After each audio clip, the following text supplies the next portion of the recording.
بسم اللہ الرحمن الرحیم۔ السلام علیکم ورحمۃ اللہ وبرکاتہ۔ ناظرین و سامعین، آج میں آپ کے سامنے حضرت موسیٰ علیہ السلام اور حضرت خضر علیہ السلام کا واقعہ بیان کرنے جا رہا ہوں۔ یہ واقعہ قرآن مجید کی سورۃ کہف میں موجود ہے۔ 15 سپارے کے اختتام اور 16 سپارے کے آغاز میں اس واقعہ کو بڑی تفصیل کے ساتھ بیان کیا گیا ہے۔ حضرت موسیٰ علیہ السلام کو حضرت خضر علیہ السلام سے ملاقات کا کیوں شوق پیدا ہوا، اس واقعہ کو تفصیل کے ساتھ بیان کیا گیا ہے۔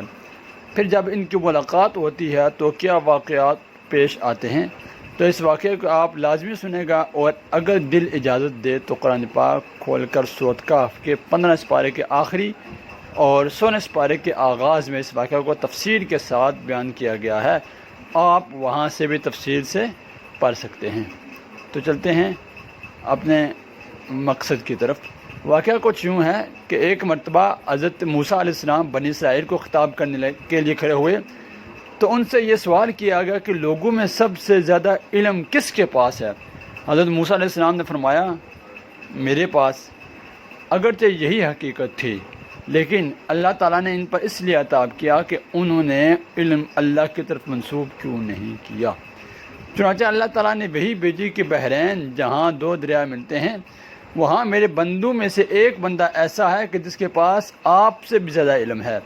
موسیٰ علیہ السلام نے عرض کیا کہ اے رب ذوالجلال، میں کس طرح اس کے پاس پہنچوں گا؟ تو اللہ تعالیٰ نے فرمایا کہ زنبیل میں ایک مچھلی رکھ کر چل دو، جہاں وہ کھو جائے گی وہیں وہ شخص آپ کو ملے گا۔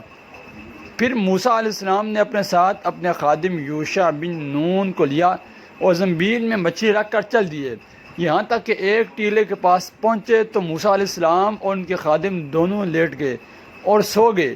مچھلی زنبیل میں کودنے لگی، یہاں تک کہ نکل کر دریا میں گر گئی۔ اللہ تعالیٰ نے پانی کا بہاؤ وہیں روک دیا اور وہاں طاق سا بن گیا، اور اس کا راستہ ویسا ہی بنا رہا، جبکہ موسیٰ علیہ السلام کے ساتھی بھول گئے کہ انہیں مچھلی کے متعلق بتائیں۔ صبح ہوئی تو موسیٰ علیہ السلام نے اپنے ساتھی سے کھانا طلب کیا اور فرمایا کہ اس سفر میں ہمیں بہت تھکن ہوئی ہے۔ راوی کہتے ہیں کہ موسیٰ علیہ السلام اسی وقت تھکے جب اس جگہ سے تجاوز کیا جس کے متعلق حکم دیا گیا تھا، کہ ان کے ساتھی نے کہا، دیکھیے جب ہم ٹیلے پر ٹھہرے تو میں مچھلی کے متعلق آپ کو بتانا بھول گیا تھا، اور یقیناً یہ شیطان ہی کا کام ہے کہ اس نے مجھے بھلا دیا کہ میں آپ کے ساتھ اس کا تذکرہ کروں۔ تو اس مچھلی نے عجیب طریقے سے دریا کا راستہ اختیار کیا۔ موسیٰ علیہ السلام فرمانے لگے، وہی جگہ تو ہم تلاش کر رہے تھے۔ چنانچہ وہ دونوں اپنے قدموں کے نشانوں پر واپس لوٹے۔ وہ دونوں اپنے قدموں کے نشانات پر چلتے ہوئے چٹان کے پاس پہنچے تو ایک آدمی کو دیکھا کہ وہ چادر سے اپنے آپ کو ڈھانکے ہوئے ہے۔ حضرت موسیٰ علیہ السلام نے انہیں سلام کیا۔ انہوں نے فرمایا کہ اس زمین میں سلام کہاں؟ موسیٰ علیہ السلام نے فرمایا، میں موسیٰ ہوں۔ انہوں نے پوچھا، بنی اسرائیل کا موسیٰ؟ آپ علیہ السلام نے فرمایا، ہاں۔ حضرت خضر علیہ السلام نے فرمایا کہ اے موسیٰ، تمہارے پاس اللہ کا دیا ہوا ایک علم ہے جسے میں نہیں جانتا، اور میرے پاس اللہ کا عطا کردہ ایک علم ہے جسے آپ نہیں جانتے۔ حضرت موسیٰ علیہ السلام نے فرمایا، کیا میں اس شرط پر آپ کے پیچھے چلوں کہ آپ میری رہنمائی فرماتے ہوئے مجھے وہ بات سکھائیں جو اللہ تعالیٰ نے آپ کو سکھائی؟ حضرت خضر علیہ السلام نے فرمایا کہ آپ صبر نہیں کر سکیں گے، اور اس چیز پر کیسے صبر کر سکیں گے جس کے متعلق آپ کو خبر نہ ہو؟ حضرت موسیٰ علیہ السلام نے فرمایا کہ ان قریب انشاءاللہ عز و جل آپ مجھے صبر کرنے والا پائیں گے، اور میں آپ کی حکم عدولی نہیں کروں گا۔ حضرت خضر علیہ السلام نے فرمایا کہ اگر میری پیروی کرنا ہی چاہتے ہو تو جب تک کوئی بات میں خود نہ بیان کروں آپ مجھے نہیں پوچھیں گے۔ حضرت موسیٰ علیہ السلام نے فرمایا، ٹھیک ہے۔ پھر حضرت موسیٰ علیہ السلام اور حضرت خضر علیہ السلام دونوں ساحل پر چل رہے تھے کہ ایک کشتی ان کے پاس سے گزری، تو انہوں نے کہا کہ ہمیں بھی سوار کر لو۔ انہوں نے حضرت خضر علیہ السلام کو پہچان لیا اور بغیر کرائے کے دونوں کو بٹھا لیا۔ حضرت خضر علیہ السلام نے اس کشتی کا تختہ اکھاڑ دیا۔ حضرت موسیٰ علیہ السلام بول پڑے کہ آپ نے کشتی کو توڑ دیا تاکہ اس کشتی والے غرق ہو جائیں، آپ نے بڑا عجیب کام کیا۔ حضرت خضر علیہ السلام نے فرمایا کہ اے موسیٰ، کیا میں نے تمہیں نہیں کہا تھا کہ تم میرے ساتھ رہ کر صبر نہیں کر سکو گے؟ حضرت موسیٰ علیہ السلام نے فرمایا، جو بات میں بھول گیا ہوں آپ اس پر میرا مواخذہ نہ کریں اور مجھے تنگی میں نہ ڈالیں۔ پھر وہ چلے اور کشتی سے اتر کر اپنی ساحل پر چل رہے تھے کہ ایک بچہ جو بچوں کے ساتھ کھیل رہا تھا حضرت خضر علیہ السلام نے اس کا سر پکڑا اور اسے ہاتھ سے جھٹکا دے کر قتل کر دیا۔ موسیٰ علیہ السلام کہنے لگے کہ آپ نے ایک بے گناہ قتل کر دیا، آپ نے بڑی بے جا حرکت کی۔ وہ کہنے لگے کہ میں نے آپ کو کہا تھا کہ آپ میرے ساتھ صبر نہیں کر سکتے۔ راوی کہتے ہیں کہ یہ بات پہلی بات سے زیادہ تعجب خیز تھی۔ موسیٰ علیہ السلام کہنے لگے کہ اگر اس کے بعد بھی میں آپ سے کسی چیز کے بارے میں سوال کروں تو آپ مجھے ساتھ نہ رکھیے، آپ میری طرف سے عذر کو پہنچ چکے ہیں۔ پھر وہ دونوں چلے یہاں تک کہ ایک بستی کے پاس سے گزرے اور ان سے کھانے کے لیے کچھ مانگا تو انہوں نے ان کی مہمانی کرنے سے انکار کر دیا۔ اتنے میں وہاں اتنی ایک دیوار ملی جو گرنے کے قریب تھی، تو حضرت خضر علیہ السلام نے اس دیوار کو سیدھا کھڑا کر دیا۔ موسیٰ علیہ السلام کہنے لگے کہ ہم ان لوگوں کے پاس آئے تو انہوں نے ہماری ضیافت تک نہیں کی اور ہمیں کھانا کھلانے سے بھی انکار کیا۔ اگر آپ چاہتے تو اس کام کی اجرت بھی لے سکتے تھے۔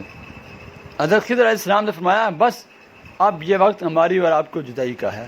میں آپ کو ان چیزوں کی حقیقت بتا دیتا ہوں کہ جن پر آپ صبر نہیں کر سکے۔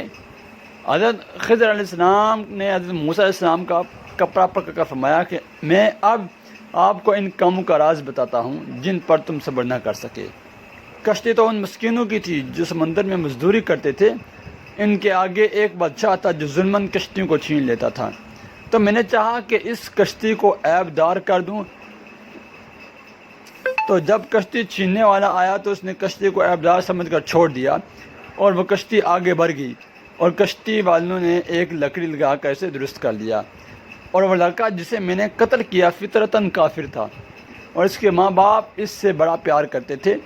جب وہ بڑا ہوا تو وہ اپنے ماں باپ کو بھی سرکشی میں پھنسا دیتا، تو ہم نے چاہا کہ اللہ تعالیٰ ان کو اس لڑکے کے بدلے دوسرا لڑکا عطا فرما دے جو کہ اس سے بہتر ہو، اور وہ دیوار جسے میں نے درست کیا وہ 2 یتیم لڑکوں کی تھی جس کے نیچے خزانہ تھا۔ ان کا باپ نیک آدمی تھا، سو اللہ تعالیٰ نے ارادہ فرمایا کہ یہ بچے بڑے ہو کر اس خزانہ کو نکال لیں، سو دیوار گرنے کی صورت میں یہ خزانہ ضائع ہونے کا اندیشہ تھا۔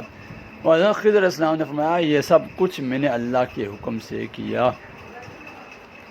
تاجدار مدینہ صلی اللہ علیہ وسلم کی تمنا اس واقعہ سے کیا تھی کہ صحیح مسلم میں یہ روایت موجود ہے کہ جب حضور اقدس صلی اللہ علیہ وسلم نے حضرت موسیٰ علیہ السلام اور حضرت خضر علیہ نبی جنہ علیہ السلام کے واقعہ کا یہ حصہ بیان کیا، تو اس واقعے پر آپ صلی اللہ علیہ وسلم نے ارشاد فرمایا کہ ہم پر اور حضرت موسیٰ علیہ السلام پر اللہ تعالیٰ کی رحمت ہو۔ اگر وہ جلدی نہ کرتے تو بہت حیران کن چیزیں دیکھتے، لیکن انہیں حضرت خضر علیہ السلام سے حیا آئی اور کہا اگر اس مرتبہ کے بعد میں آپ سے کسی شے کے بارے میں سوال کروں تو پھر مجھے ساتھی نہ بنانا، بے شک میری طرف سے تمہارا عذر پورا ہو چکا ہے۔ کاش حضرت موسیٰ علیہ السلام صبر کرتے تو بہت عجیب و غریب چیزیں دیکھتے۔ مسلم شریف کتاب الفضائل باب من فضائل خضر علیہ السلام صفحہ نمبر 129-6۔ اور ایک روایت میں ہے کہ سید المرسلین صلی اللہ علیہ وسلم نے ارشاد فرمایا کہ اللہ تعالیٰ حضرت موسیٰ علیہ السلام پر رحم فرمائے۔ میری آرزو تھی کہ کاش حضرت موسیٰ علیہ السلام صبر کرتے، حتیٰ کہ اللہ تعالیٰ ہمیں حضرت موسیٰ علیہ السلام اور حضرت خضر علیہ السلام کے مزید واقعات سناتا۔ صحیح مسلم شریف میں بھی یہ واقعہ موجود ہے۔